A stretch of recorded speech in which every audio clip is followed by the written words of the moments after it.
So if you're an engineer, you probably know what a bug is. For those of you guys who aren't engineers, bugs are basically little errors in the code. Sometimes they're not little. Sometimes they can be really huge and cost your company thousands, possibly tens of thousands, maybe hundreds of thousands, rarely millions and millions of dollars. They're little defects, like maybe a page doesn't load correctly, or you see the wrong data, or your phone freezes and shuts off because of that particular app. So Apple, being as big of a company as it is, with many different hardware products, which have a lot of different software products, including iOS, their other operating systems, and other applications, they have a lot of bugs sometimes.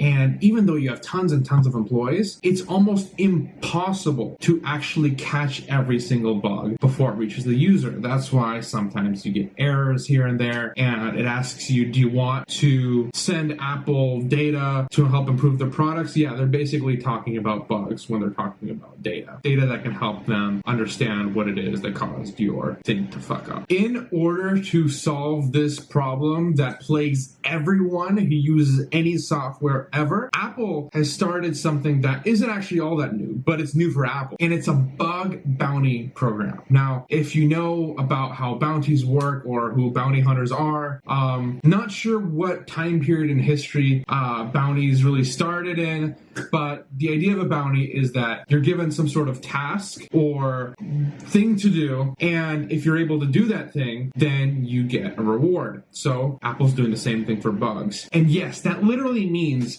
you can open up your MacBook, your iPhone, any Apple product, and try to use it in various different ways that you think might break it, but should still work. And if you're actually able to find a bug, some sort of error that happens where it's not supposed to, Apple will actually pay you money for reporting this to them, provided that you're actually the first one and you don't just let them know after some other person let them know literally 5 minutes before, sometimes a few days before.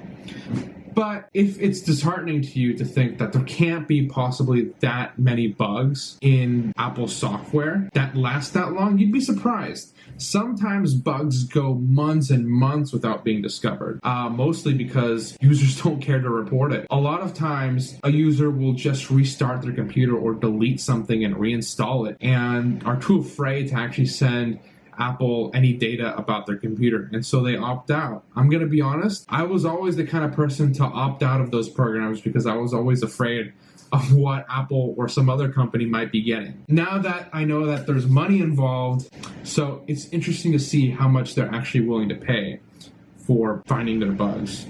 One thing that's really interesting is that in the past, there's sort of been informal bug bounty programs.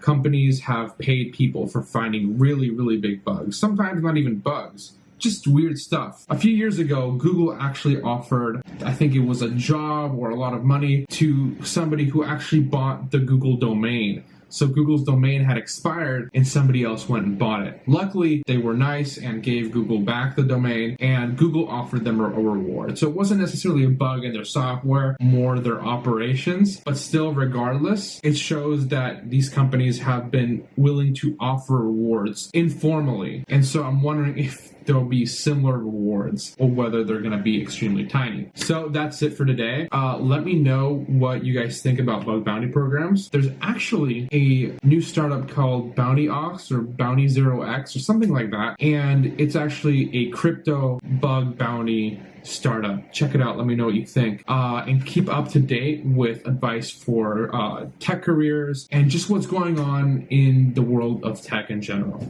See you guys next time.